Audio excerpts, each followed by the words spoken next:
We start. Good afternoon, everyone, and welcome. It's a real pleasure to be with you here, to welcome you to this session on negotiating the protection of civilians. My name is Hala El Khouri, and I'm an operations manager at the Center of Competence on Humanitarian Negotiation. I have the pleasure to lead on this global area of expertise, which is negotiating protection. Anyway, we're not going to fight around the terminology. But just a word about the CCHN. The Center of Competence on Humanitarian Negotiation was established in 2016. It's a strategic partnership between the ICRC, MSF Switzerland, UNHCR, and the World Food Programme. And it has as a mission to strengthen the capacity and to equip humanitarian professionals with skills to negotiate access, the delivery of a principled response, and protection as well.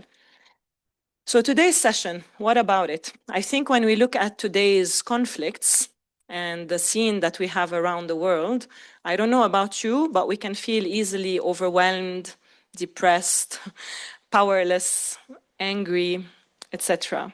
We are witnessing repeated violations of international humanitarian law.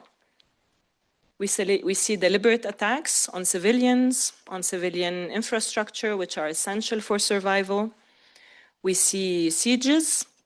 We see populations being forcibly displaced. We also see obstruction of aid and the movement of humanitarian staff and teams, and basically like the erosion of norms that were created once upon a time to preserve human dignity at war. So in many of these situations, we as humanitarian actors can feel powerless. Powerless to stop the atrocities, powerless to influence the politicians or the political dynamics, powerless to alleviate the suffering that we see around us as well. But if there is one thing in our job that we see around us that humanitarian practitioners, those who are at the front line of the crisis, can consistently teach us is that even when we cannot stop wars, at least we can still negotiate and engage to reduce their human costs. We may not be able to stop or put an end to the hostilities, but we can negotiate humanitarian corridors. We can negotiate medical evacuations. We can negotiate pauses in fighting. We can negotiate measures to mitigate and reduce civilian harm. We can negotiate the dignified treatment of detainees. So these negotiations often take place discreetly and quietly. They are fragile, they may be imperfect, they rarely make the headlines. But for the civilians whose lives are spared, for the families who can reach safety, for the wounded who actually reach the hospitals, these negotiations can mean everything. And today's session shines a light on those often invisible practices. Over the past year, the CCHN, together with its partners, or with many partners, such as the ICRC, the Global Protection Cluster, UNHCR, have worked closely with hundreds of practitioners, multi-sector, but in what comes to this session with specifically like protection practitioners in some of the most complex contexts around the world, from Sudan to Myanmar, from Yemen to Ukraine to Syria. And through workshops, peer exchanges, accompaniment, and research partnerships, we have listened carefully to how these practitioners actually negotiate on a daily basis, the dilemmas they face, the challenges they encounter, the pressures they have as well, but also the strategies that they develop to continue negotiating to mitigate harm under pressure. And this collective learning tells us something very important. Negotiating protection is not an exceptional act. It is not an improvisation. It is not optional. And it's a professional responsibility and a skill set that can be developed and strengthened as well. Yet, we see that they also remain uneven, under-supported, and sometimes even avoided. Not because they are not necessary, but because they are complex, when we are negotiating for protection, it's complex, sensitive, and sometimes uncomfortable. It's one of these difficult conversations that we need to have with perpetrators of violence to reduce its occurrence. And this is precisely why we are here today in this session that brings together, I don't know if you can see them on the screen, but for those in the room here, I think you can see this very rich panel, which brings together frontline experience, policy, research, to explore together what protection negotiations actually look like in practice. How are our practitioners navigating these negotiations with the challenges and the dilemmas? Why gaps persist between the policies that we see, the policy commitments that we see, and the operational reality on the ground, and also maybe leave you with a few food for thought on what must change so that negotiating for protection becomes more systematic, principled, and supported as well. Most importantly, we will hear directly from practitioners who have negotiated under immense pressure, saving lives, at gunpoint, at checkpoints, who are navigating fragmented environments with multiple counterparts as well, and trying at the same time to balance legal, moral, and operational constraints. And as you will see, and I hope you will enjoy it as much as I enjoyed the preparation call with them, that their stories will remind us that protection is not only written in legal frameworks, it's also shaped daily through human interactions, through engagement, courage, and negotiation. So allow me maybe to introduce the rich pool of panelists. I'm going to just quickly introduce them. We have 6 who have joined us here today, and we also have our colleague Alison who's joining us online. So allow me to introduce them. First, I'll start with Shahd. Shahd Hammou is a head of programs at Civic in Sudan. She specializes in civilian protection in conflict-affected areas, including in Darfur, Kordofan, Kassala, and Khartoum. Shahd brings extensive experience in protection, peace building, governance, and gender programming, not only in Sudan, but also across East Africa. Then we have Jean-Nicolas Armstrong Dangelser, Senior Operations Advisor at MSF Switzerland, with broad field experience as Emergency Coordinator, Head of Mission, Project Coordinator, and Logistics Specialist. He has worked on major crises, including the Ebola response in Guinea, but also operations such as Central African Republic, the DRC, Sudan, South Sudan, Afghanistan, Iraq, and others as well. Chiapello, Advisor on Protection of Civilian Population at the ICRC. Over the last decade, she has also occupied several functions, such as delegate, legal advisor, diplomatic advisor to the UN, and an operations crisis advisor for the Ukraine-Russia international armed conflict. Her work centers on dialogue with state and non-state armed actors and negotiating safe passageway operations. And she has worked in many contexts as well, including Israel, Palestine, Iraq, DRC, Mali, Ukraine, Libya, Syria. Do I continue? Just next to me, I have the pleasure also to welcome Gronier Anne O'Hara, former senior UNHCR official with 32 years of experience globally in protection policy, emergency response, advocacy, and intergovernmental engagement. She previously served as the Director of International Protection at the UNHCR, held 3 assignments in New York, and works in diverse field operations, including Sudan, Afghanistan, Syria, Iraq, and Jordan. Most recently, Special Advisor at the OHCHR from 2024 to 2025. She retired in 2025 as a UNHCR representative in Spain and Andorra, and I really appreciate that you made the time to be with us today. Dr. Joshua Joseph Niyo, Head of Unit and Senior Legal Expert at Diakonia IHL Center. Joshua leads strategic programming and legal analysis across multiple conflict settings. He provides IHL guidance to humanitarian organizations, UN actors, diplomatic missions, with a focus on the protection of civilians, humanitarian access, and engagement with armed groups in contexts such as Sudan, South Sudan, Ethiopia, DRC, Mozambique, and Mali. Gemma Davies, Senior Research Fellow on Protection at the Humanitarian Policy Group, ODI, with over 18 years of experience across humanitarian and human rights organizations, and the FCDO, spanning operational work, policy, advocacy, and research. And last but not the least, I don't know if she's already online, but we also have Alison Kent, protection and human rights expert. She currently works with the Global Protection Cluster, leading its advocacy and policy work. In her work, she led several efforts to further develop the capacities of protection and humanitarian actors in advancing protection in armed conflict, including through the use of negotiations and as an approach to engage around protection. So with that, I think we did the tour in the room, and thank you so much for being so many in this Espace Telecom and also online. The way it's gonna go is the following. So what we will do is we will listen to several stories that some of our practitioners will share with us, where they reflect on how they negotiated protection of civilians in different contexts. And then after each story, like, the different panelists will jump in with interventions, with reactions, with questions, etc. So imagine you're watching us sitting in a cafe and having a conversation over here.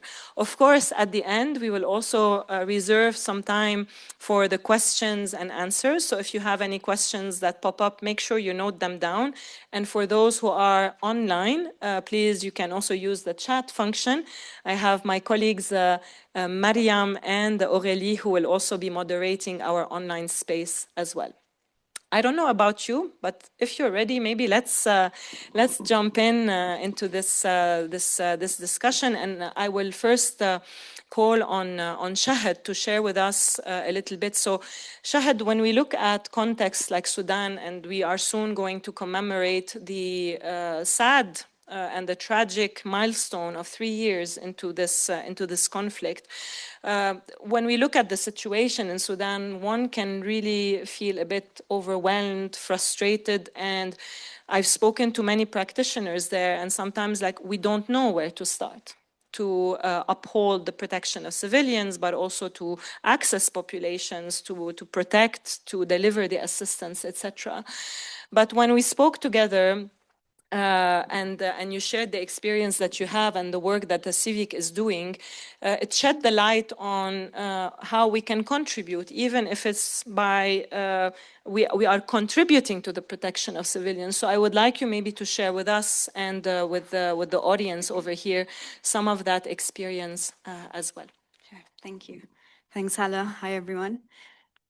So I think to begin with, I'll start with explaining that Civic has two really key protection objectives and methodologies. So we work firstly with communities, and we use a community-based protection approach. So we work directly with the communities, and we build their capacities to be able to self-protect, to be able to implement their own initiatives, to strengthen their protection capacities, and also to be able to take ownership and make decisions within their own communities.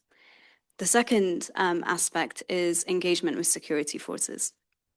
And this is where I would describe Civic's approach to negotiation for the protection of civilians.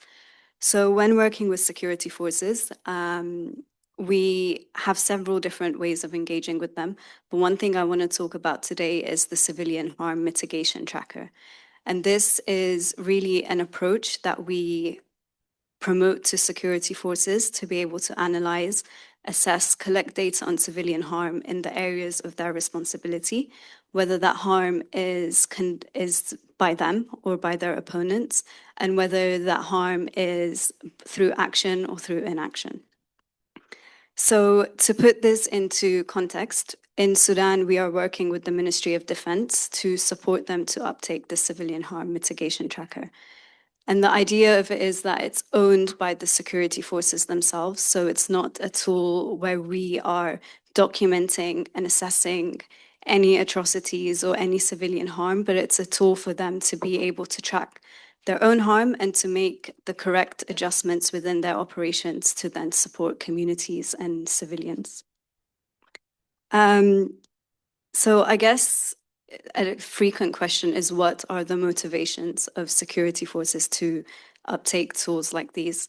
And there's so many different reasons. So there's the non-legal reasons, there's the legal reasons in relation to IHL, but then there's non-legal reasons like their moral obligations, ethics, the morale of the force. So in Sudan, we've seen a huge recruitment activities of just your everyday normal civilians in the past 3 years. And their incentives and their motivations for joining is to protect their country and to protect their people. So they definitely don't want to incur additional civilian harm. Then there's other reasons that are a lot more strategic and a lot more political, like legitimacy. In Sudan, we've seen that there's been a huge race to legitimacy, both from the Sudanese armed forces and the RSF. And I think our perspective at Civic is we want to leverage and take advantage of that race to legitimacy, to ensure that there is protection of civilians. I think the other thing to consider here is it's all good and well for there to be commitments and for there to be willingness, which we have found a lot of willingness from the Ministry of Defense and other counterparts.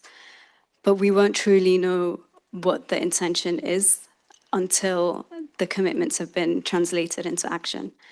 And so I think our role here is to provide them with the tools and the mechanisms they need so that they can be accountable to their commitments. I think what's also important to note here is that they won't be able to continue in their attempts to either rule or to maintain any stability in Sudan without considering the protection of civilians. And so that's Civic's strategic and pragmatic approach and argument that we make to these security forces when we're engaging with them. I think a key point in being able to do this, so what are our enablers and how do we ensure success in this? It's really through two things. One, as I just mentioned, having the correct tools for them to be able to use, really clear and pragmatic approaches and steps for them to uptake, to break it down. And we've heard this time and time again from security forces and different government bodies that they are willing and they're committed, but they don't have the right tools and they don't really know where to start. So this is something that Civic can approach them with and work with them to build slowly. The second component is enablers and champions. I think the common perception is that there would be resistance from these government bodies, there'd be resistance in incorporating civilian protection within operations and command structures. But we haven't found that there is. And I think an important tool to enable that is having champions, and we like to call them protection champions. And our example is the state minister of social welfare in Sudan. So her story is that she comes from civil society. She's engaged thoroughly with the grassroots communities. She used to lead the unit for combating violence against women. She's very conscious and aware of protection threats. She understands them in and out. And now she finds herself within the government and she finds herself amongst the military and she's engaging with them day in, day out. And we have a very strong relationship with her and she is our champion. She's able to translate what we're trying to do to people who otherwise may not be willing to listen or take action. So that's been a really important tool for us. And I think it's applicable in many contexts that you need to identify those champions within. And be able to leverage, one, their experience within those types of institutions, and then also be able to open many doors for you based on the trust that's been built. I guess the other thing is also having thorough knowledge and understanding of the security forces. So in contexts like Sudan, there's several different security forces, some state and some non-state.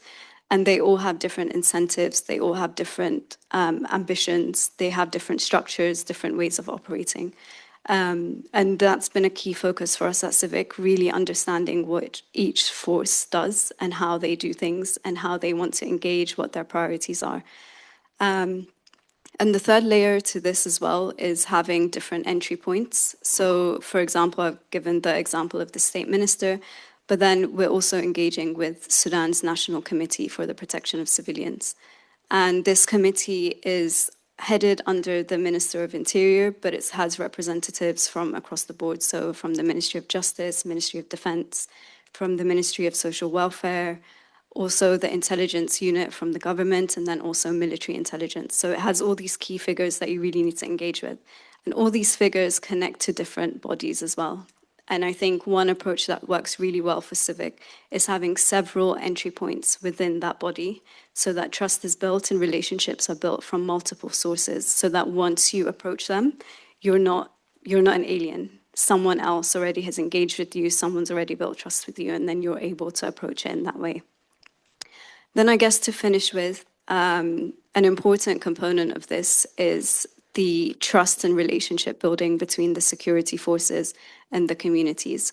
So the civilian harm mitigation mechanism, it's not in collaboration with communities, but what it helps do is support the security forces to be able to acknowledge communities and for communities to understand that that acknowledgement is there. And I think that's a really important and powerful component, especially during live conflict. It also supports security forces to be able to communicate with communities, to be able to open channels for communities to report harm that they've noticed and observed within their areas.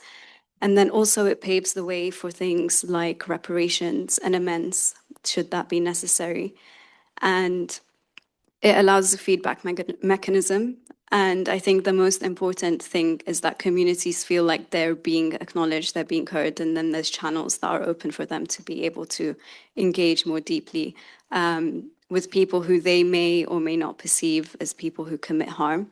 But I think the acknowledgement that there is an awareness of their importance and a priority of protection of civilians is very important. Thank you. Thanks, Hammou. Thank you so much, Shahd. So we've heard here, you've reflected a lot, on the importance of understanding the context that we are navigating, but also zooming in, on the network of influence that we have, the different actors, what could be the motives and the interests of the counterpart, but also identifying entry points which could help us leverage. As I was saying that, I was just also giving the chance for our different speakers, if you would like to ask a question or if you would like to highlight, and I see maybe Joshua, you would like to go first. Yes, no, thank you.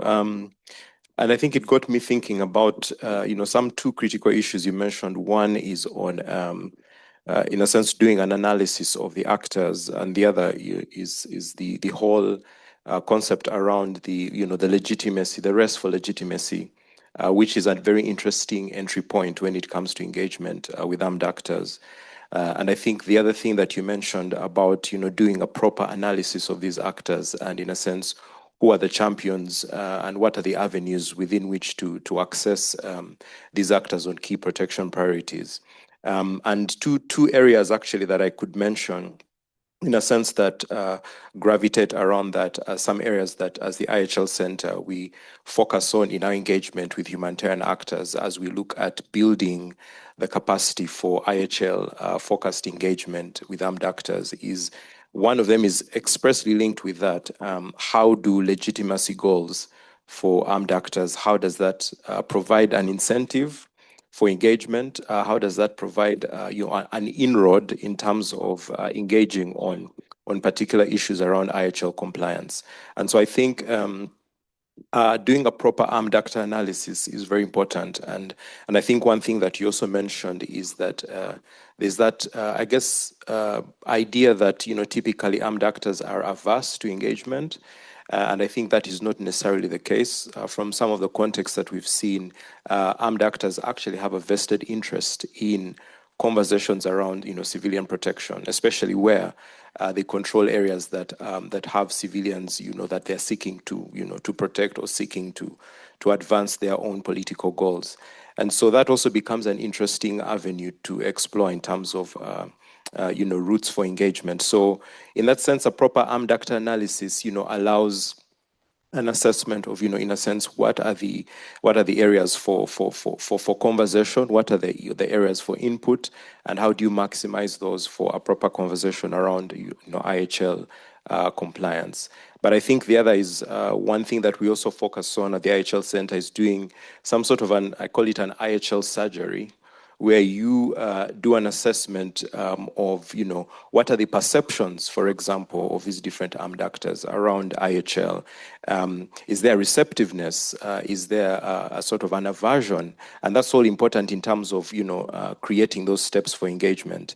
In some situations we've seen it's also important to understand how this perceived applicability or non-applicability of IHL in the different situations has some sort of an operational impact on the actions of the armed actor. And so to kind of see how the understanding of IHL, if at all, has an impact on how they conduct their operations, the kind of operational decisions they make on the ground. In some situations, it's also interesting to see, is IHL looked at maybe politically for, as a way of political principles, or are they looked at as just as values to adhere to? Are there, political reasons why these values are rejected or accepted? Are these looked at as ethical guidance, or are they looked at as aspects that require some sort of normative force or some sort of normative adherence? And so many times I think doing a proper, in a sense, armed actor analysis, looking at the avenues for engagement, but also doing some sort of a normative surgery, understanding what are the perceptions, what are the approaches, in a sense, what are the strategic influences of these legal frameworks for these actors, and seeing if at all there's value in having these engagements. And as we usually say, sometimes invoking IHL might be good, sometimes it might not be very constructive. So that kind of analysis allows you to craft an effective response. Thank you so much, Joshua, for these insights. And it goes a little bit also with you can keep it with you. It goes also in understanding who are we dealing with and how can we also shape the argument, the language when we are engaging with them. But I really appreciated in Shahd's intervention as well, is trying to understand, like, okay, if there are violations which are happening, if there's harm that's happening, how can we try to understand, like, the root causes? Because it's not necessarily always related to one root cause. Sometimes it could be a lack of IHL training, a mismatch in the command and control, etc. So it's very important as well to establish a dialogue with them, but also to try to understand, like, where are these patterns coming from, and trying to find solutions maybe to fit into that. I know that Groni would like to also, how does that, like Shahd's experience also at Civic in Sudan, like, resonate with you? I'd like. Thank you very much. And before I open my mouth, it's in the introduction, but let me just be 100% clear.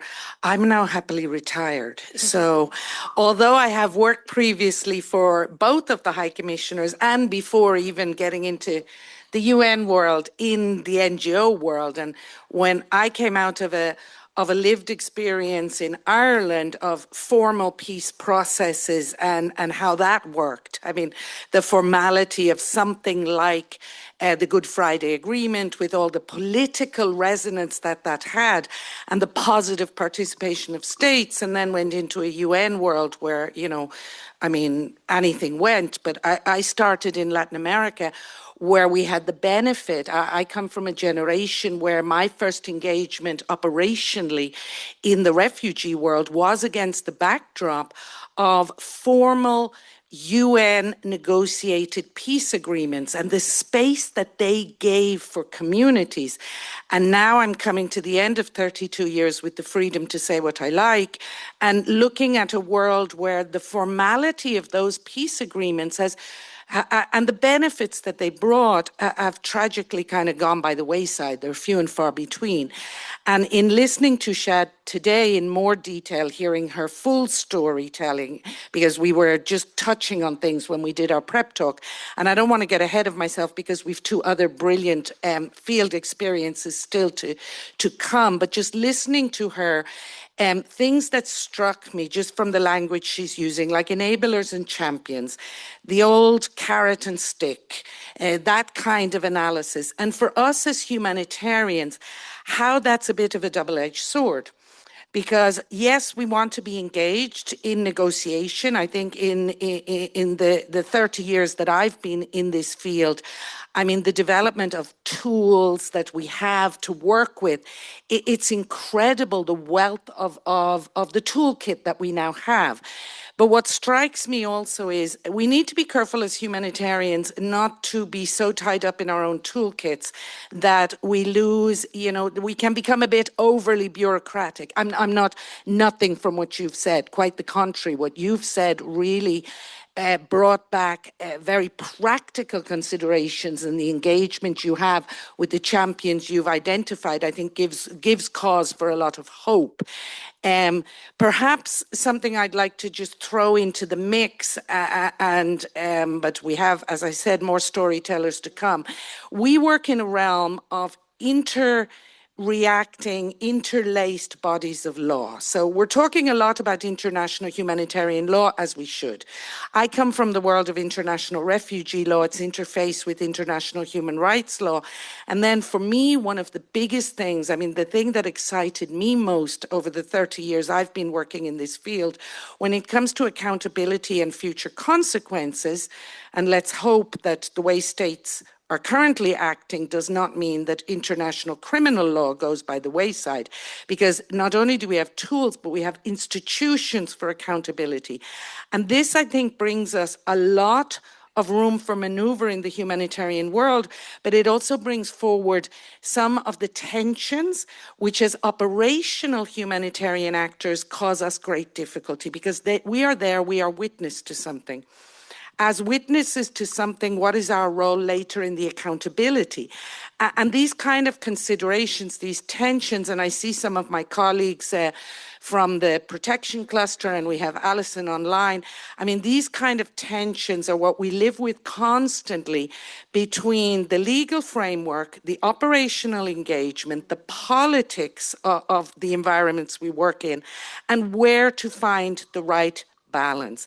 A supervisor that I worked with many times over the course of my 30 years, he said to me once that, you know, we need to understand as humanitarian actors, and this goes to some of what I heard you saying so practically about the frameworks and the tools, we need to understand what our red lines are.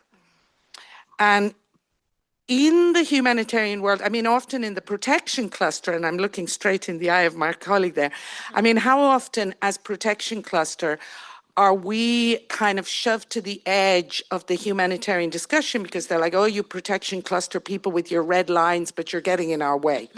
And a supervisor I had, who shall remain nameless because it's a person still very active in the humanitarian world, said to me once that it's very important that we document our red lines so that we know when we've crossed them. It's important to know why decisions were taken and what the implications are, and how we have to retain a flexibility to sometimes know our own red lines and cross them and be able to explain why. And I think that kind of approach has been very important to the work you guys do, because we can't train new generations without understanding what we did right, what we did wrong, and when we had to cross our own lines and when it's justifiable to do so. Thank you so much. Gronje. And it's true that it's one of the domains, whether we work in protection or also like across the different sectors of the humanitarian field or whatever negotiation we do, like setting the red lines is important, but it's also something that we see is missing. We have our teams who are sent on the front line by themselves, like to negotiate either at the checkpoints or to negotiate like the design of a program, etc. And they don't even know how far can I go? And they are left to their instruments as well. And indeed, like it's part of the job that CCHN is doing is to institutionalize like the preparing, the planning for negotiations and having some of the milestones or some of the important practices which are enshrined in doing that. And this is also what we've been doing for protection practitioners, because whenever we used to say like negotiation, everybody would think, it's the job of the access and the security people. But what we discover is that everybody everybody is negotiating every day, and this is also what this panel is about. I don't know if there's any more reactions or maybe one intervention from your side, Gemma. We can pass the microphone. I'll be very quick. I know we're out of time. But yeah, just want to pick up on that because I think one thing that is coming up more and more, obviously, in today's world is that principled versus pragmatism. And I think we've got to be, I think your example, Shahd, is a brilliant example of being very pragmatic, knowing what you're looking towards. So really you have a protection objective, you know exactly what you're trying to do, but being really quite pragmatic and solutions focused in how you go about it. And I think that's just so important to hold at the moment where we've got the credibility of IHL, of international institutions, of international normative frameworks, totally under threat. And I have heard here today, IHL is dead. It's not dead, but we've got to find ways to influence that doesn't only rely on a very sort of principled IHL or legal only approach. And I think that goes back to what you were saying, Joshua, in terms of really knowing and understanding, you know, why the protection issue should matter to any armed actor or any weapons bearer or anyone that could be violent, to understand their perspectives, and then really sort of get behind the positioning, the framing that can resonate with them. And sometimes that will be about their norms, their values, as opposed to an IHL-only dialogue. Now, the issue is that you don't want to then undermine IHL, of course, and I think this is where pragmatism, technical, but also having quite a solutions-focused approach comes in, and where you have sort of practitioners that really know, okay, you can't do this, you can't say that, but here's a way around it with the norms and the values that matter to armed actors. And then I think just one more point is just really having a clear, tangible entry point to dialogue. And again, knowing what matters, but also what's important to your stakeholders, critical, and yet that solutions sort of focused approach. And sometimes that will be not only really knowing your issue, but also accompanying with practical action. So whether that's sort of the facilitation role that you're playing between communities and security forces, for example, whether it's shuttle diplomacy, whether it's physical protection, you know, there's a range of actions, but sort of having that accompanies dialogue too. Thanks. Thank you so much, Gemma. Thank you so much, and also for Shahd for sharing with us this very concrete experience as well from Sudan. Now we will switch gears. We will go to Central African Republic with Jean-Nicolas. Jean-Nicolas, you've had like years of experience also with MSF, but I remember also when we were preparing for this session, like you've told me this story like from Central African Republic, and in the story that in the negotiation that Jean-Nicolas will share with us here today, it sheds the light on different aspects. It sheds the light on the importance of dialogue and preparing in advance. It sheds the light on having to negotiate sometimes under pressure, where even sometimes our script is not useful and you need to like deal with it. But there's also a very interesting as well silver lining like in this whole story, which brings as well the light and the spotlight on the importance of the role of communities and the agency that they have, not only to negotiate for themselves, but also to support some of the work that we do as well on this one. So Jean-Nicolas, the floor is yours, and for the others as well as we did, you can also ask questions and reflect once Jean-Nicolas finishes. Please. Thank you. Hi, everyone. I'm going to bring you to a sequence that happened. It's in 1 week in January 2019.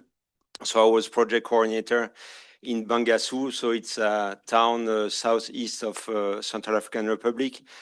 And we were supporting the regional hospital run by the Ministry of Health, around 150 beds, which is quite big in this kind of setting. And there was a Pearl enclave 3 hours away west with multiple checkpoints in between,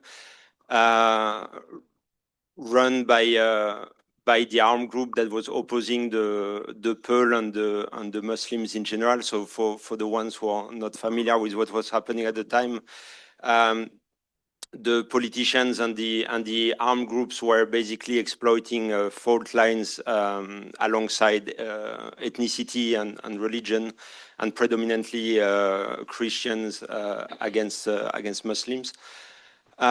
So Bangassou, and the hospital of Bangassou, was in the middle of the autodefense territory, which is a kind of splinter groups of the anti-Balaka at the time. And one of the big characteristic of the autodefense group is that they were very small groups, very localized, basically take up arms to defend their locality or their village.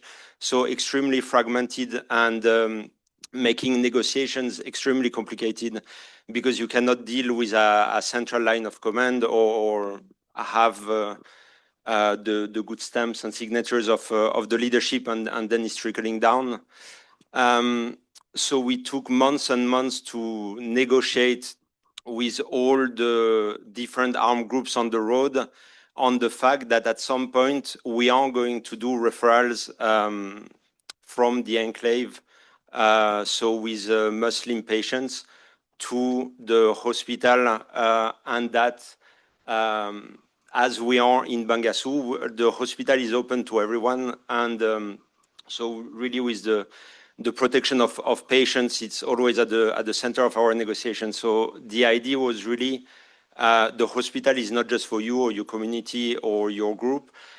We will have to pass at some point. We knew it was going to take time, again, because it was very fragmented, so very long negotiations. So after 4 or 5 months, there was a nutrition crisis in Pombolo, so in the enclave, and an epidemic that started. So we decided to do a vaccination campaign and a nutrition response. We sent a team of both Ministry of Health and MSF teams in the enclave. And not long after, obviously, they had to do referrals because the capacity of the team on the ground was minimal. So I was in the car to do the KISS contact at the midpoint, to get 2 children and their mother. Again, we tried to add papers with all the stamps, even though we knew it was not a good line of command. We were thinking that at least this plus the months of negotiation would make us go through. And unfortunately, at the last checkpoint on the way back, we got stopped, and they wanted to kill the patients as the opposite group. And so we had, this is the second sequence, let's say, which is the most under pressure, as Hala said. So they wanted to kill the patients in the car, and at that point, I think this is where the bureaucracy and the tools are not really working anymore, because you're not really thinking about anything else apart of the life of the patients and the life of the driver that was with me at the time. There was no other staff. So we had 3 hours of negotiations to make sure that they were not harming the patients, that they were not taking our car, and that they were not taking ourselves. After 3 hours, I don't really know how, but after long hours of negotiations, we managed to get out of there with the patients alive, and we arrived to the hospital. Then another sequence happened at the hospital, which was, for me, quite unexpected, because the other patients wanted to attack those patients as not part of the same group. So we had to think about the protection of the patients, also in the design of the hospital, or in which room we were putting them in, so they could have access to the latrines, etc., without having to cross the path of other patients. So it was another challenging point. And then we still had the team with other patients in the enclave. So we had to go back to negotiate again with the same groups that it didn't go well. So first I had to negotiate internally, because no drivers wanted to go with me, obviously. But finally someone came with me. And then we had a discussion not only with the leaders of the armed groups, but also with the community leaders that they wanted to be part of the discussion. And they actually led the discussion. And they were extremely angry, not at us, but at the armed groups, of thinking that if they were touching us, basically, no other NGO would come in the area to provide any kind of services. And they were extremely pissed off at the armed groups. So it was, again, a very long discussion of several hours that ended up with the community leaders convincing the armed groups that they wanted to write a charter saying that they would not touch the NGOs and everything. I mean, it went quite far, and for us, we wanted our team out, so we were not going up to the point of the charter, but it was like beyond expectations. So we went back to the base, and 2 days later, we were supposed to get the team out. And so I was again part of the team to open the road to get the teams out. So again, we had not just the responsibility of our team, but also they had other patients to bring with them, and we had the Ministry of Health staff, which were also in there, and that we had to get out. And to our surprise, all because we had a whole plan of I would get ahead of the convoy and they would not stop driving, so that I would open the road for them with the checkpoints. And actually, when we went that day, there was no more checkpoints. So the community actually put so much pressure on the armed groups that they asked them to dismantle the checkpoints all along that road. And they, at least the time that I was still in the project, they never put them back. So that was the massive win at the end, obviously, for everyone. It didn't mean the end of our problems. In Central African Republic, I think there is never an end to our problems. But yeah, that was the sequence that I was finding really interesting into the long negotiations, the negotiation under pressure, and then the community brought, themselves as their own initiative into the mix, and that made all the difference. And yeah, it was a complicated time, but really interesting to know how we are preparing negotiations. And then in the end, there are some time we don't have the time to think about it. Yeah. So. And in those cases, like Jean-Nicolas, what helps you, like when you're on the spot? Because we often hear, like it's true, like the tools, and I'll also hand the floor to Alison to reflect as well. I'd like to ask a question to Jean-Nicolas, like when you're under pressure at the checkpoint, your patients are being threatened, your teams are being threatened as well. You didn't want to go into that, but I would like to go back to this. What do you think helps? What are the factors that make this like not become a security incident, or not having like more protection issues to deal with? So there is, at one point, they wanted to take us with our cars and the patients somewhere. And on that point, I remember telling them that they would have the French embassy on their back, MSF on their back, and that it was not a good idea to do that just because it would bring them a lot of troubles, and it was not a good idea. So that was one of the thing. The other thing, what brought really at the end is that they wanted, they at the very end, they were saying, okay, but our guys are now angry. They wanted to kill the patients. They're telling us not to do that. You need to give us something. And at the time, we had a no cash policy on the project. So for real, we had no cash on the project. So I was trying to tell them that, and they were thinking that we were lying.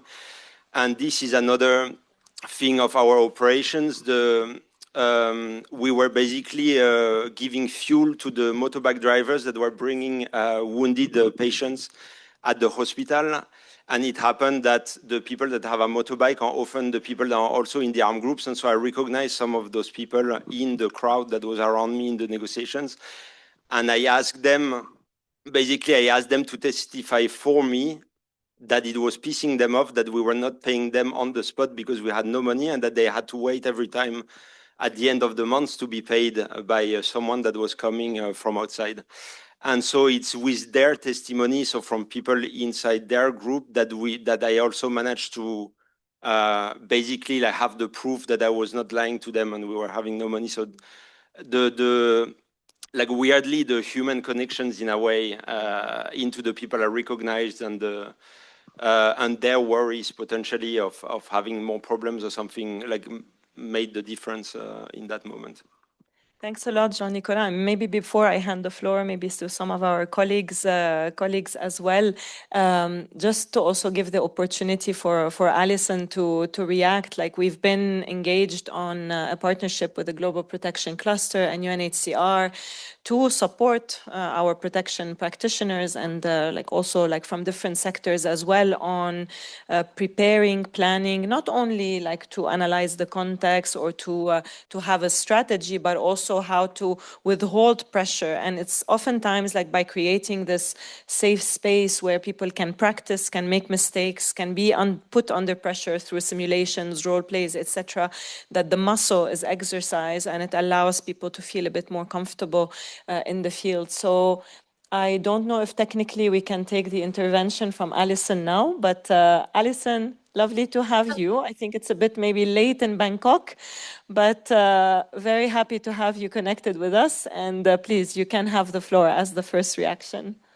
Thank you so much, Hella. I hope the sound is okay. But yeah, good evening Perfect. from Bangkok. And yeah, I wish I was in Geneva with you all. But thanks for the chance, Hella, to share a few reflections from the Global Protection Cluster. So as I mentioned, yeah, we've been working really closely with the CCHN and with UNHCR over the past years to really support strengthened capacity of frontline protection actors in using humanitarian negotiations as part of their protection practice, and trying to sort of position it as a sort of key complement to protection programming, as well as protection advocacy, and sort of making sure colleagues see it as part of the toolbox, part of, you know, the sort of leverage points that are available to them. And I think, you know, we've been implementing a number of country level workshops with frontline protection actors, protection cluster coordinators. And I think those workshops really get to the heart of, you know, your experience, Jean-Nicolas, where we are trying to introduce some of these tools, how to really prepare, you know, when you have the strategy, when you have the space to think through your red lines, your bottom lines. And then, as Hala was saying, it's also about bringing in really experiential learning, case studies, role play, simulations, to make sure that colleagues also are sort of flexing those more creative muscles, thinking through how they can leverage different relationships on the spot, and be very responsive to those negotiations opportunities that do come up. And I think just to mention that one thing we've consistently heard through these workshops with our frontline colleagues is really that they're often advancing these negotiations on protection issues in very ad hoc or informal ways, sometimes very much based on their own personal sort of initiative. And they're often missing out on the institutional level support that could really help with more consistent or strategic approaches, with risk management, and especially with duty of care.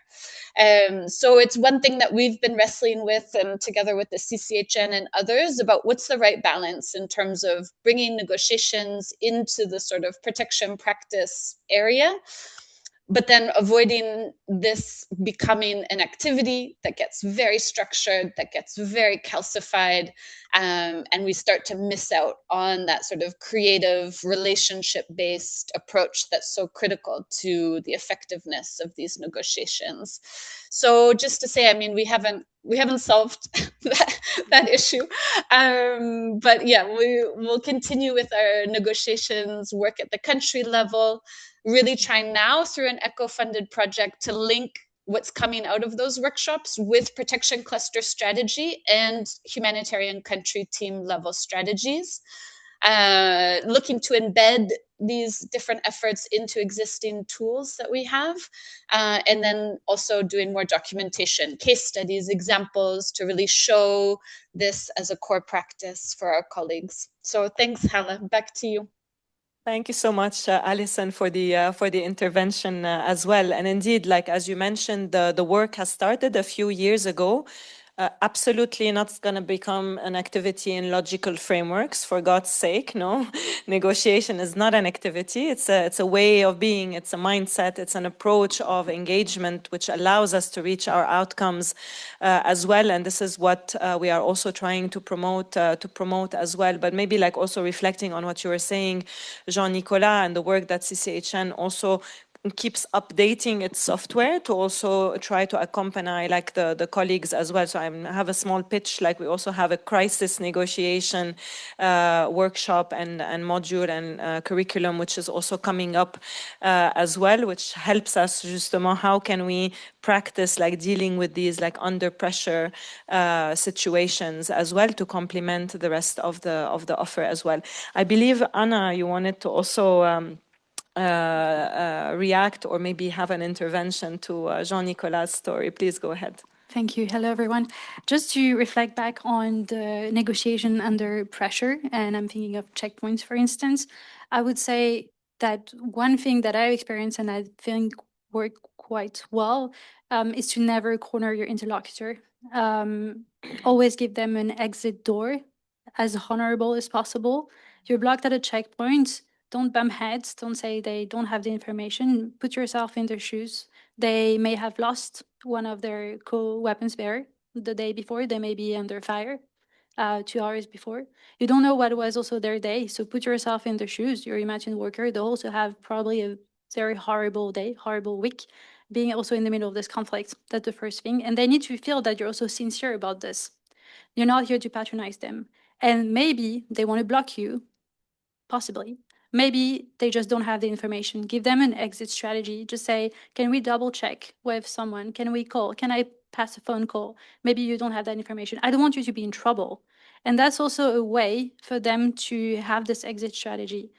The second thing, and I will take the example of detention, is to not lie. Again, put yourself in their shoes. I'll give the example of a place of detention where I worked, where there was no staff inside. So it was only run by detainees, thousands of people.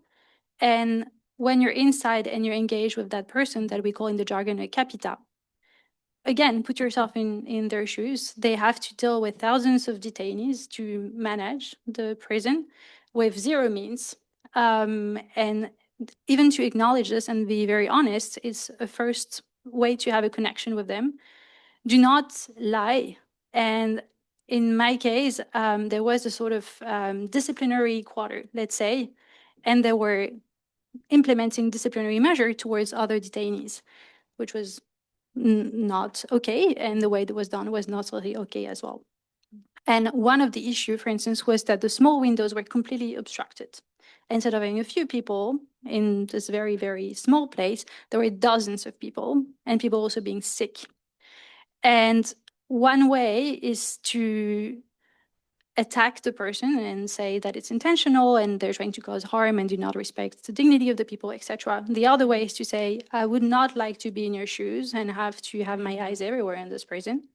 And I'm here on your team, in a way, to help you see what are the shortcomings here. And maybe you've not seen that the capitas you're working with and that are running this disciplinary facility inside the prison, they have actually obstructed the windows. Do you think you could intervene? Because, you know, and the day after, that was a little bit smaller, there was a bit more opening and etc. And that almost became a game of that person, where every day was saying, oh, you know what, I saw some progress. And then eventually the obstruction was removed. So again, you give them an exit strategy. Thank you so much, Anna. I believe, Grania, you have a reaction and maybe we'll take one. Very quickly, because I really am now hearing the full detail, because we had a prep session before and we heard highlights of some of these examples, but hearing the full detail, I mean, really, I mean, amazing when you're there on the spot and you're the one that has to make the decision. Okay, somebody could die here. They want to kill people. They want the vehicle.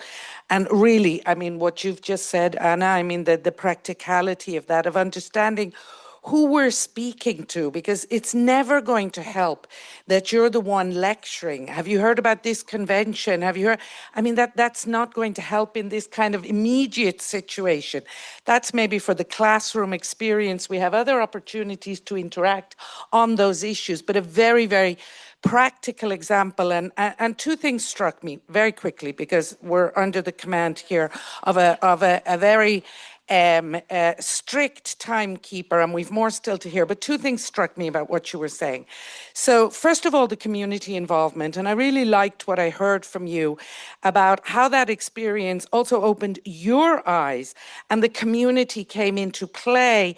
And yeah, maybe on the day, that's not one you want to be kept negotiating the last details of a charter, but there you really saw a community stepping forward and saying what matters to them. And I think that's a really important lesson for us all to take, because often I think in our toolkits and in our manuals and in our trainings, we believe we've learned the way to empower communities. Yes, sometimes it is our role to empower them. Sometimes they are the ones empowering us, and we need to have the space for that and let the communities run with things. And I had the privilege of that when I started, because I started with the UNNG, which was for those of you not as old as me, there you're talking about a formally negotiated peace process in which the armed actors negotiated the peace process, and this is the only time ever in my 32 years with UNHCR that I worked in a quadripartite arrangement. Again, for those of you who don't know, UNHCR normally does repatriation under the auspices of a peace agreement on a tripartite basis. That's us, the host state, and the state to which the refugees are returning. Only in Guatemala did I have the privilege of sitting at the table with the refugees themselves, who negotiated every single condition of their return. And second, and I promise I'll be brief, you were talking about then, you know, the interaction with communities and what's expected of you from different actors. And what do we have within the flexibility of our operations to be able to give something, including to armed actors? And there, what struck me is, I think, what I think may resonate with many of us, how much over the course of the years, recent years, and it's getting worse and worse, that in the humanitarian arena, the notions that have emerged about actions that facilitate terrorist acts, the ease with which the label terrorism is attached to everything. And our donors are placing increasing onus on us about what's terrorism, who's a terrorist, what we can use money for. Now, of course, I'm not advocating, and I don't think any of us in the humanitarian world want to be developing programs that somehow facilitate armed actors. But from the example you had, again, all of us are in situations where, yes, we're dealing with complexities, and yes, there are actors that expect something from us. And how can we legitimately, and not bringing a lack of credibility or disrepute to our own programs, but how can we use things like, okay, maybe fuel, maybe, you know, what flexibility do we have? But I think increasingly we're being hemmed in, and that's something that we need to be very alert to. Thank you so much, Gronje. I'll give the floor to Gemma. Gemma, like in the framework of like a couple of collaborations that CCHN has had with HPG ODI, we've had two pieces of research. One of them negotiating the protection with armed actors, and the second one is community-led negotiations. And here, and thank you for shedding the light on that one as well. Without, maybe you had other talking points as well on reflecting on Jean-Nicolas. But yes, maybe we have three interventions, if we can make them brief, to also allow space for Anna to share her story and also some more reactions as well. So we'll do Gemma and then Shahd and then Joshua. Great, thanks, Hala. Indeed, just picking up on that community level, I think, you know, those community channels are so often overlooked. And even though there has been a rise in community-based protection, community-based engagement, et cetera, as you say, Grania, it's quite often projectized. It comes with preconceived, here's an objective, here's what we want to achieve, we're going to do it with communities, and we'll achieve it in X amount of time through log frame type approaches. So I think, again, taking it back from that and then just really recognizing that communities do have leverage. There's such a need to just listen to what they're saying, understand also what leverage they have. So with different armed actors in the scenario you gave, Jean-Nicolas, you know, obviously you have sort of communities that have more entry points with armed actors. So it could be through familial ties or kinship or trade networks or whatever. So often you find that sort of community embedded armed actors, they have more influence over, but they will also tell you what connections they have and what they don't have. So I think just that listen, both to communities and what armed actors are saying, and then build out and build from that without your preconceived ideas. I think we lost the microphone. Test. Let's try this. Thank you. Yep. Yes, exactly. And then I think the other point is sort of recognizing communities obviously do help humanitarian actors. Great, that's excellent too. That should be a byproduct, that shouldn't be the objective. But also, I think, you know, sort of really importantly ensuring that we're not also co-opting. So not imposing external solutions, doing it based on what people are telling you their own objectives are, and then really testing quite how far you know, they want and are willing and want your support as an external stakeholder. Thanks. Thank you. I don't want to repeat too much because I think Gemma covered it a lot, but I think your point on communities really highlighted, you know, the true power of communities. I think our sector over-sensationalizes communities without understanding the substance they hold. And your point reminded me of working with communities in RSF-controlled areas where the native administrations who are tribal leaders managing communities, essentially, they have really strong influence over armed groups. And I think you don't know that until you properly deeply engage with communities and understand the structures. And I think too often our sector kind of puts communities under umbrellas as these kind of cute additions that can make a project look more inclusive. But actually they have significant power, and the better we understand that, the more we can contribute to the protection of civilians with actors who are more intimidating to engage with, like the Rapid Support Forces in Sudan. Thank you so much. Thank you. Just maybe 2 or 3 quick points. One of them, of course, has already been addressed. And, you know, the community question is definitely very important, especially when it comes to how the community can be very positive in terms of, you know, influencing positive behavior, in terms of influencing compliance with IHL by the different armed actors. And especially in many of the African contexts, as you'll know, a lot of the armed actors are very much part of the community. And so that's a very valuable avenue for engagement. Maybe just another interesting thing that came through from your story is the dynamic around the, you know, the command and control structures within the armed non-state actors, the dynamics around the internal structures and internal organization. And this is also very important, again, from an IHL engagement perspective, because and I call it the macro and the micro level. At the macro level, especially dealing with high-level leadership of armed actors, you might find that perhaps IHL invocation or conversations around particular norms is a lot easier to invoke. But when it comes lower, you know, when you come to kind of the micro engagement where you're engaging with, you know, armed actors at the checkpoint, probably less and less, probably less knowledge about IHL, probably an invocation of similar principles, probably under, you know, cultural norms or other norms might be more constructive.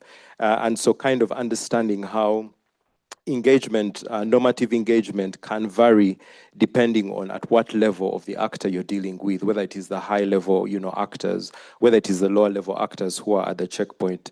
That can be interesting in terms of understanding how norms are translated within the AMNA state actors. I think the other interesting question, which is something that came from the question that Hala asked, is, what exactly did you say? How were you able to persuade them? And for me, it's also something at the IHL Center as we engage with humanitarian actors on the front lines, is that you'll be in situations where you cannot quickly run to an IHL handbook or something to get. And so again, it brings that question of how, as humanitarian actors, are we internalizing some of these norms? How are we internalizing IHL norms? How are we internalizing some of these humanitarian principles, so that when we are in these very tight situations, it's something we are able to kind of translate this into what works at that particular point. And I think what you mentioned is something we talk a lot about, kind of the cost-benefit analysis. In the end, the armed actor is trying to weigh different options, and you're providing, some kind of framing to help them make those different options. And you'll not be invoking IHL principles, but somehow the internalization of these norms can enable you help them make that cost-benefit analysis and realize, okay, I'll be in bigger problems if I don't let you go, or I'll have, bigger issues, maybe famine or other bigger issues to deal with if I don't allow this to go on. So it's very interesting around, internalization of norms, both by the humanitarian community, but also assessing the level of knowledge of norms also within the different hierarchies of the AMNA state actor. Thank you so much for everyone for these reactions, and also for Jean-Nicolas for sharing the story. Now we will switch to one last, also very concrete example of a negotiation for protection of civilians. And what Anna is going to take us towards is in situations where sometimes we have the eruption of a conflict, large-scale conflict, lots of civilian harm, lots of civilian lives which are also at stake, etc. And specifically, we also have the chance to have the ICRC custodian of IHL, but also with the role of the neutral intermediary that you play. So Anna, you're going to reflect on one of the negotiations that you had to handle, and also shed the light on the different aspects of it, or what at the CCHN we also call the typologies of negotiation, because it needed to pass through different levels of negotiation by agreeing on the principle, agreeing on the identity of the organization. Why is it that the ICRC is gonna do what you're gonna share with us? I don't want to do I don't want to spoil the story for others, but also going all the way to the details, but also managing things which come unexpected, but also big dilemmas as well. So the floor is yours, and this will be the last story we will reflect on before we start closing and maybe taking some questions and answers from the floor. So I hope you stay with us as well. Anna, the floor is yours. Many thanks again, Hala, and to the CCHN for this panel. So as you know, the International Committee of the Red Cross has this mandate to be the guardian of IHL and to protect and assist those affected by armed conflict and other situations of violence. So of course, the first thing I'm going to say is that rules of wars and IHL are not negotiable. Protection is not negotiable. What we can negotiate are modalities, and to a certain extent. We've heard sort of on the spot or even very prepared evacuations and negotiations. Here I'm going to speak about large-scale civilian evacuations, and that we refer to as safe passage operations at the ICRC. And I'm going to share experience from different contexts, but are sharing the following cumulative factors.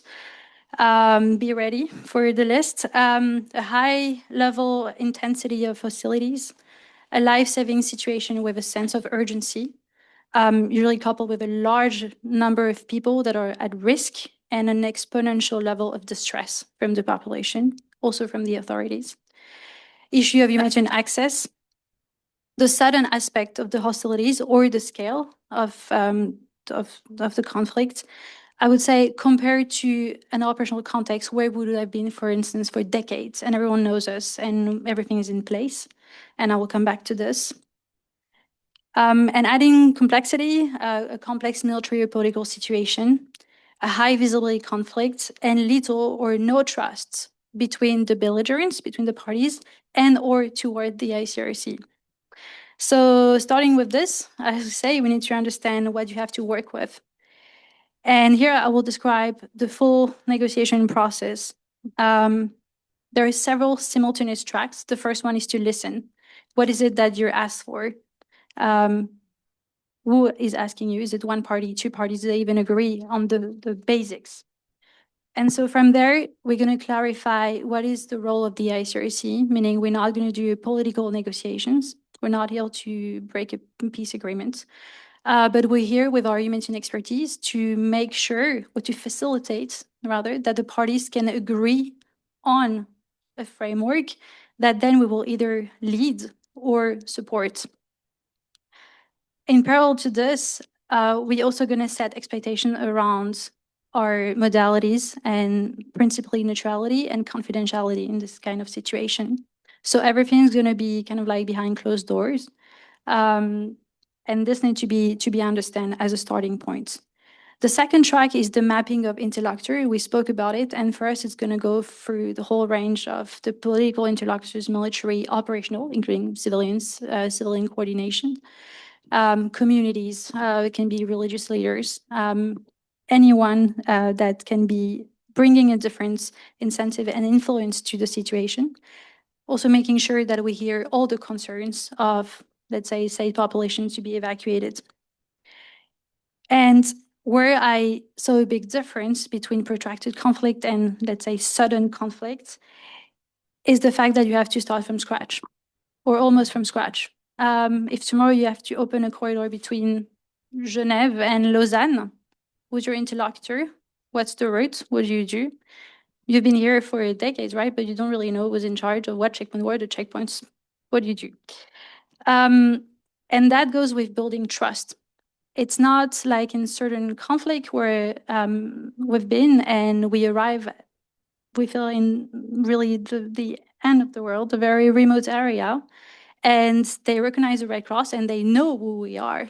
And that's something very powerful. And sometimes you arrive in a new type of conflict where this is less known, and they maybe also have very high level expectations toward the ICRC, but also less understanding of what you can do and what you cannot do.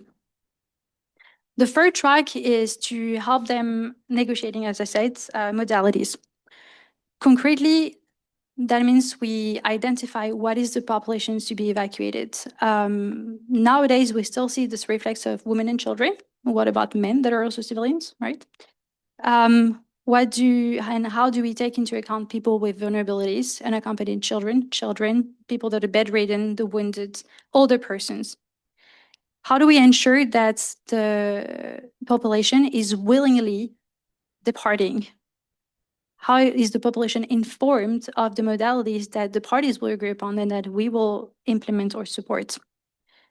Then there are more other concrete elements. So when is the safe passage operation? How many days? What's the routes? Who's going to demine the routes if the route is mined? What is the signal for the ceasefire? You know, I mean, it's not a battlefield from decades ago where someone's going to have a white flag. Or maybe it's going to be this. But we need to agree on who's going to give the signal. And if it's one of the parties, is there enough trust so that the other party will actually recognize the signal? For how long do you hold the ceasefire? What's happening if the operation takes longer? Who's going to renegotiate? Under what circumstances?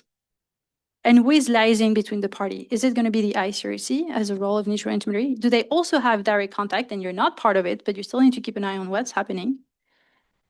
And who are the focal points on the ground? Because you may be in touch with the highest level of an armed group or with a Ministry of Defense, but at the end of the day, do you have the phone number of a liaison officer on the ground to pass all the checkpoints? Speaking about checkpoints, you also need to agree on if, for instance, you have means of transportation, cars, buses, you name it, are they going to be searched at every single checkpoint?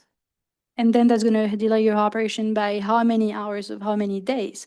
Can you agree that they're searched once, and maybe once you're under a certain area of control, no one's going to smuggle anything in this convoy. So you can build trust with your interlocutors and make sure that you can speed up the process. How do you make sure that also the information trickles down the chain of command? So you agree at the highest level, as we said, and sometimes it's information is blocked or there are some roadblocks. And what about public communication in all of this? Is it actually helping or not helping? What do you do with misinformation and disinformation? Basically, you need to also, important points, have a deadline to agree. In one of the cases where I was working, negotiations were systematically overnight for an early morning implementation. And at some point, we had to say, you're not giving yourself enough time to agree. Give yourself maybe a couple of days, and then you agree, and then we implement. Basically, all of this builds trust and clarity, and the purpose is to resolve everything you can resolve before the actual D-Day, where there will be certainly more things unexpected. And that takes us to the fourth track, which is the need for scenario planning. And this is where I want to highlight the importance of having internal discussion and the backup from your leadership. So what are the clear red line of your institutions? As a negotiator, what is your operational flexibility? Where do you have to remain completely principled, and where are things that you can actually let go? And that can be also, what do you do if the ceasefire breaks?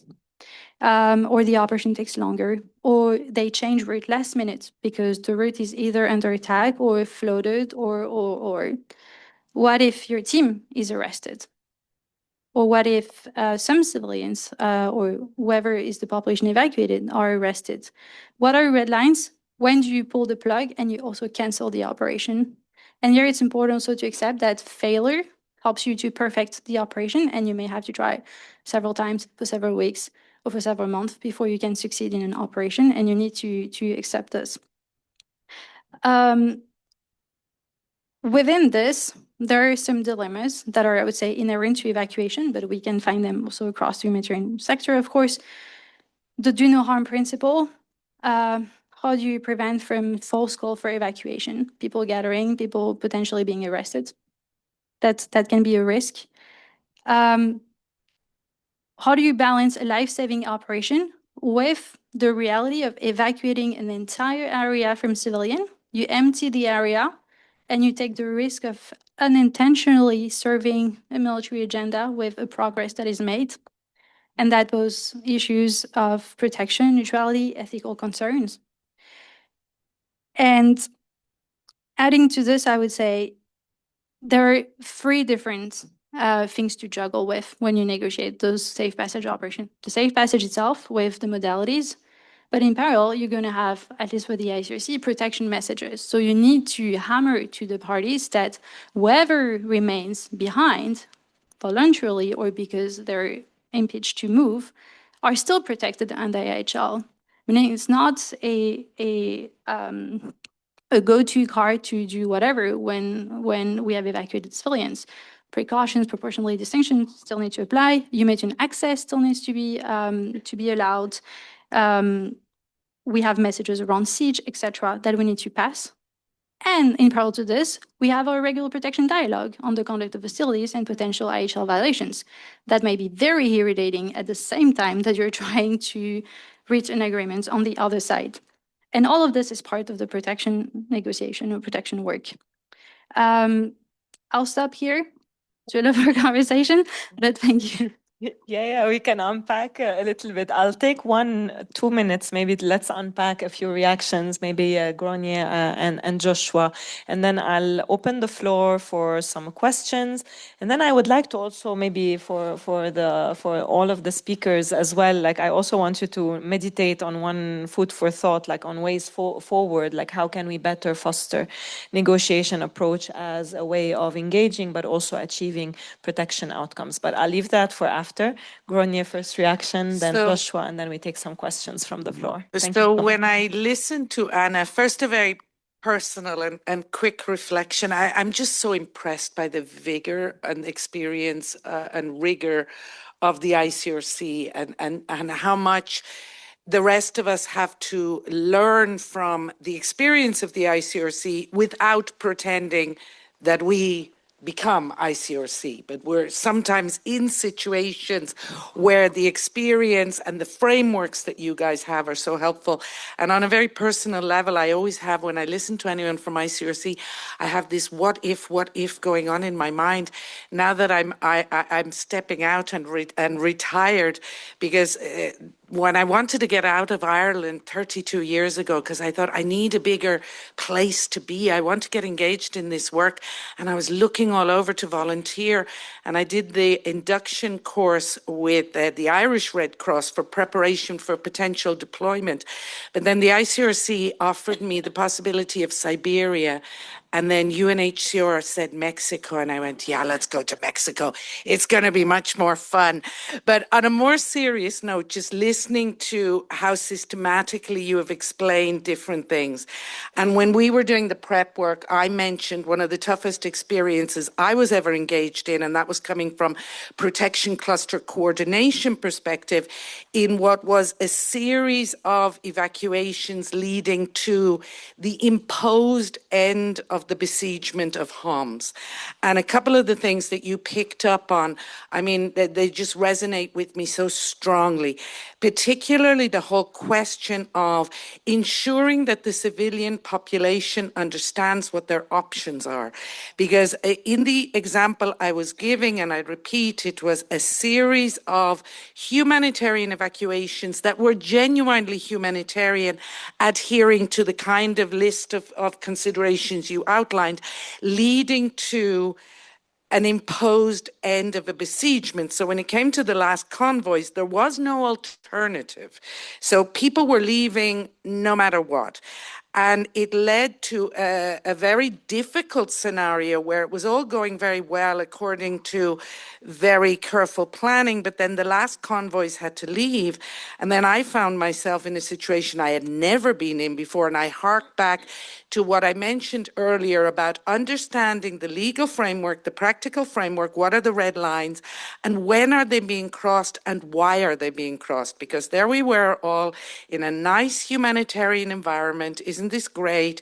We're helping these people. And then it comes to, okay, now these ones, they have no choice. This is an imposed end of a besiegement.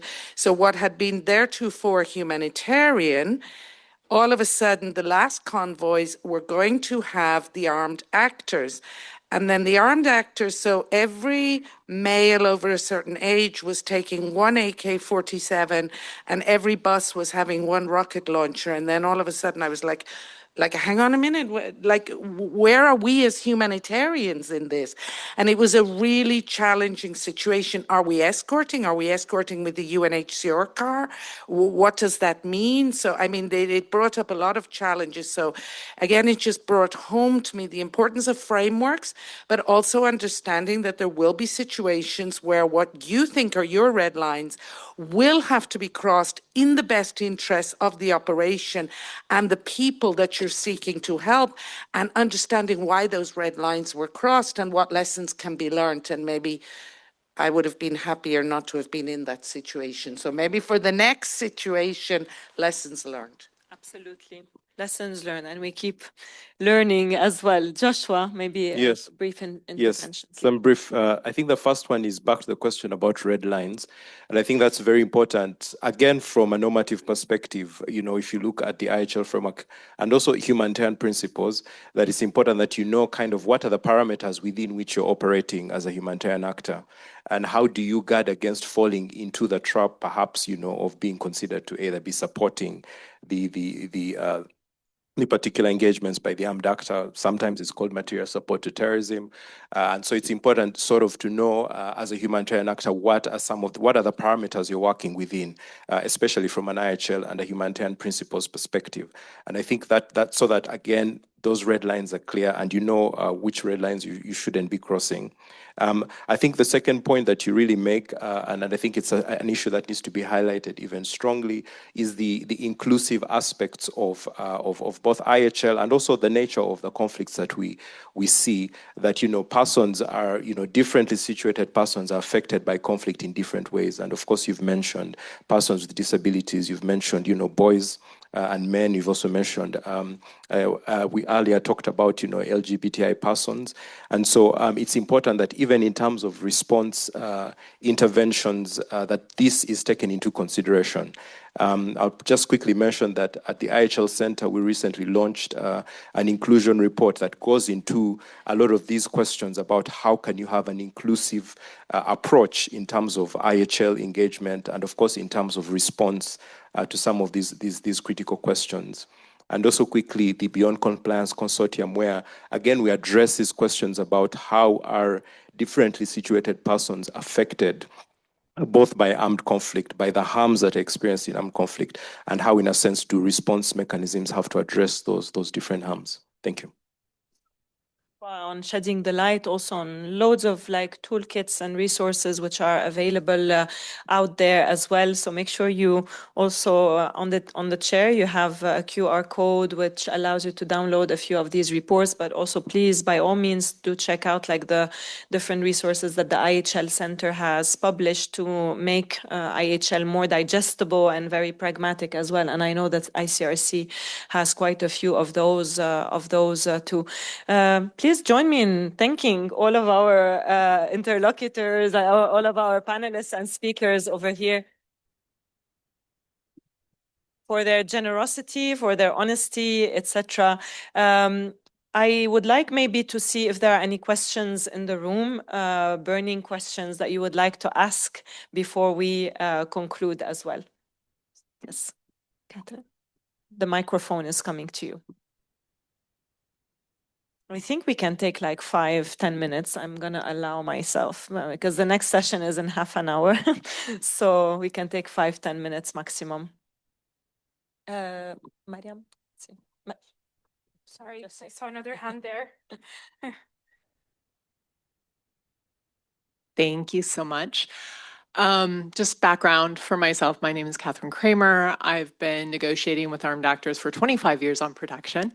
And I must say that it never grows old hearing other people's stories. So thank you so much for sharing. It's always encouraging and so forth.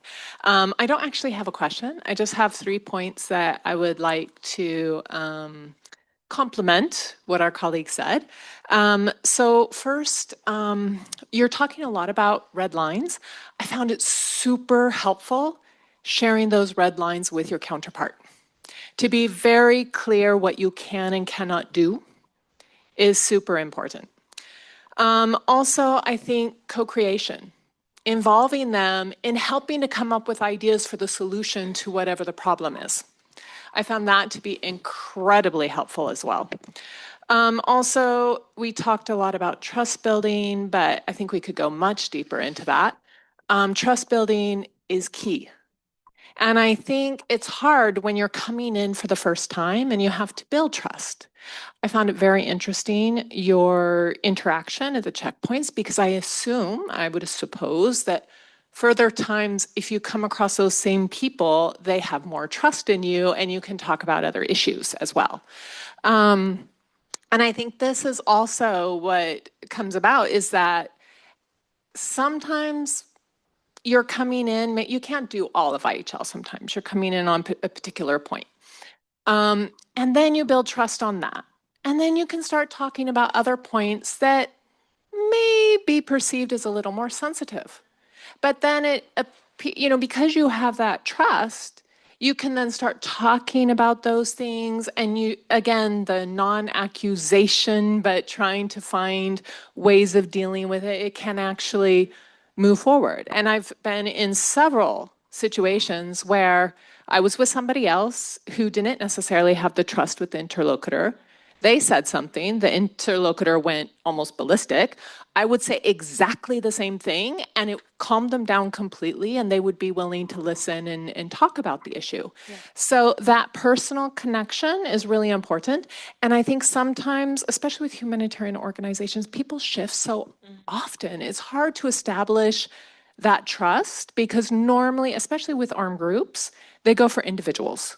And trying to change that trust from individual to organization is challenging, but needs to happen. Thank you so much, Catherine, for the intervention.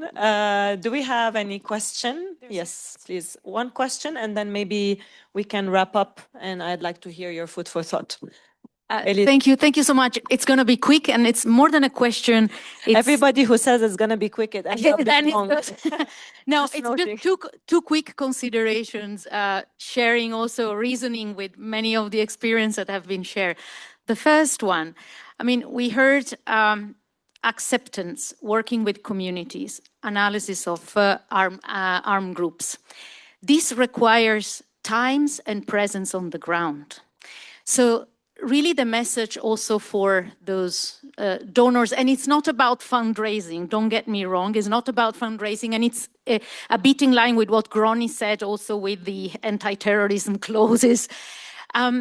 This requires time and presence on the ground. The more we reduce the resources to be on the ground, or also organization makes the choice to reduce more on the ground and to prioritize something else, the least we are going to be able to do exactly this type of work that requires times, presence, analysis, linkages with communities. That's the first consideration. The second is how do we find, and through the protection cluster, through organization, that space, not only within our own organization, that's one aspect, but also within the humanitarian community in a country, to share, to discuss about collective red lines, and to share what it means. So I wonder whether, you know, and probably we have a humanitarian coordinator, resident coordinator listening to this event, but to be able to communicate the same elements to a humanitarian leadership that has to take that decision is critical. And I think we really need to find those spaces. Thanks. Thank you so much, Elisabetta.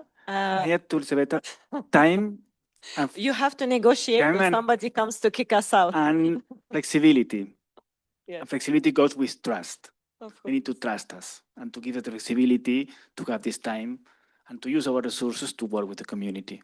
Thank you so much, Joseph. And it's really, I think we can stay like maybe hours and hours to continue like discussing on this and exploring this very fascinating topic. I've had the chance, like at the CCHN, it's been 2-3 years, like we're also continuing to explore how can we approach negotiation as an approach to achieving protection outcomes, not only to provide assistance and to do protection mainstreaming, but to really engage like with the sources of the threat, to really engage with perpetrators of violence and aim for behavior change, aim for also like actual change that impacts that. But what's certain is that we should not only rely on our negotiators who are at the front line, in the bases, etc. It's really a work that goes throughout all the layers of an organization, but also at the layer of the sector as well. And here we have like the whole humanitarian architecture within an organization, because you also set the tone, you also set institutional policies, you also integrate negotiation as an approach which is also supportive for protection outcomes as well, but also as a sector as a whole to keep reflecting, learning from such experiences and making them available. And this is what we will continue doing at the CCHN as well. We're continuing as well. I don't know if you can say one wish, like what do you think should be done so that negotiation could be more institutionalized, the more normal approach of engaging around protection. So I'll start maybe with you, Gemma, and then we'll pass the microphone here. But we have to be like sharp on time. I mean, it's actually quite simple in some respects. Accept that negotiations are part of your toolbox, and accept that negotiating for people's protection, should be part of your toolbox. But also then recognize, why is it that it's not happening in the humanitarian sector writ large? And there's a couple of things. One is it's very uncomfortable. You're engaging with the sources of threats. You're engaging with violent actors. So you're engaging politically. So I think now humanitarians have to be really honest about how far they're willing to go. If you say you're going to do it, be very clear of the risks you're willing to take, of the fact that you might fail, but also that you need to engage politically. And if your institution's not willing to do it, step back and allow someone else to.